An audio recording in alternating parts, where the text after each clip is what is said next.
3 Nephi, chapter 3.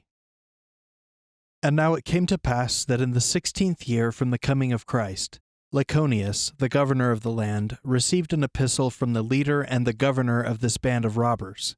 And these were the words which were written, saying, Lyconius, most noble and chief governor of the land, behold, I write this epistle unto you, and do give unto you exceedingly great praise because of your firmness, and also the firmness of your people, in maintaining that which ye suppose to be your right and liberty. Yea, ye do stand well, as if ye were supported by the hand of a God, in the defense of your liberty and your property and your country, or that which ye do call so. And it seemeth a pity unto me, most noble Lyconius, that ye should be so foolish and vain as to suppose that ye can stand against so many brave men who are at my command, who do now at this time stand in their arms, and do await with great anxiety for the word, go down upon the Nephites and destroy them. And I, knowing of their unconquerable spirit, having proved them in the field of battle, and knowing of their everlasting hatred towards you because of the many wrongs which ye have done unto them, therefore if they should come down against you, they would visit you with utter destruction. Therefore I have written this epistle, sealing it with mine own hand, feeling for your welfare because of your firmness in that which ye believe to be right, and your noble spirit in the field of battle. Therefore I write unto you, desiring that ye would yield up unto this my people, your cities, your lands, and your possessions, rather than that they should visit you with the sword, and that destruction should come upon you. Or in other words, yield yourselves up unto us, and unite with us, and become acquainted with our secret works, and become our brethren, that ye may be like unto us, not our slaves, but our brethren and partners of all our substance. And behold, I swear unto you, if ye will do this with an oath, ye shall not be destroyed. But if ye will not do this, I swear unto you with an oath, that on the morrow month I will command that my armies shall come down against you, and they shall not stay their hand, and shall spare not, but shall slay you, and shall let fall the sword upon you, even until ye shall become extinct. Behold, I am Gideonhi, and I am the governor of this secret society of Gadianton, which society and the works thereof I know to be good, and they are of ancient date, and they have been handed down unto us. And I write this epistle unto you, Lyconius, and I hope that ye will deliver up your lands and your possessions without the shedding of blood, that this my people may recover their rights and government, who have dissented away from you because of your wickedness in retaining from them their rights of government. And except ye do this, I will avenge their wrongs. I am Gideonhi. And now it came to pass, when Lyconius received this epistle, he was exceedingly astonished, because of the boldness of Gideonhi demanding the possession of the land of the Nephites, and also of threatening the people and avenging the wrongs of those that had received no wrong, save it were they had wronged themselves by dissenting away unto those wicked and abominable robbers. And behold, this Lyconius, the governor, was a just man, and could not be frightened by the demands and the threatenings of a robber. Therefore he did not hearken unto the epistle of Gideonhi, the governor of the robbers. But he did cause that his people should cry unto the Lord for strength against the time that the robbers should come down against them. Yea, he sent a proclamation among all the people, that they should gather together their women and their children, their flocks and their herds, and all their substance, save it were their land, unto one place.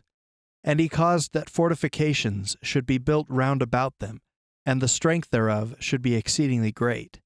And he caused that armies, both of the Nephites and of the Lamanites, or of all them who were numbered among the Nephites, should be placed as guards round about to watch them, and to guard them from the robbers day and night. Yea, he said unto them, As the Lord liveth, except ye repent of all your iniquities, and cry unto the Lord, ye will in no wise be delivered out of the hands of those Gadianton robbers.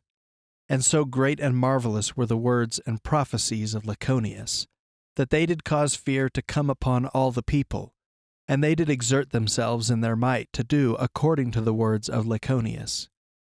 And it came to pass that Lyconius did appoint chief captains over all the armies of the Nephites, to command them at the time that the robbers should come down out of the wilderness against them.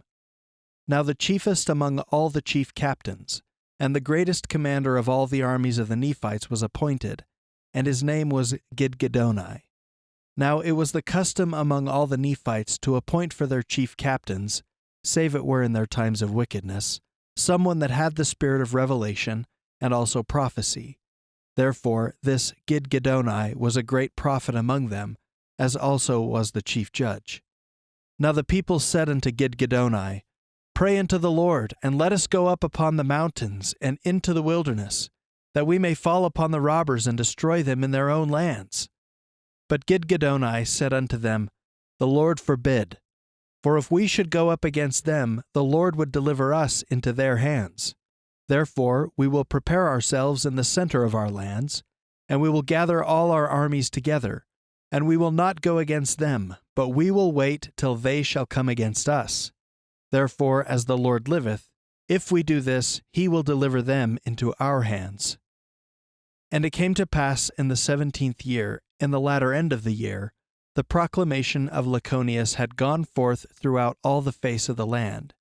And they had taken their horses, and their chariots, and their cattle, and all their flocks, and their herds, and their grain, and all their substance, and did march forth by thousands and by tens of thousands, until they had all gone forth to the place which had been appointed that they should gather themselves together to defend themselves against their enemies.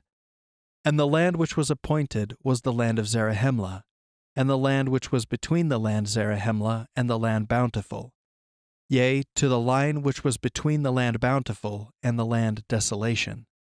And there were a great many thousand people who were called Nephites, who did gather themselves together in this land.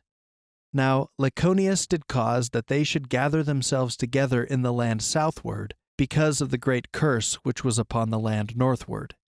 And they did fortify themselves against their enemies, and they did dwell in one land and in one body, and they did fear the words which had been spoken by Lyconius, insomuch that they did repent of all their sins. And they did put up their prayers unto the Lord their God, that he would deliver them in the time that their enemies should come down against them to battle.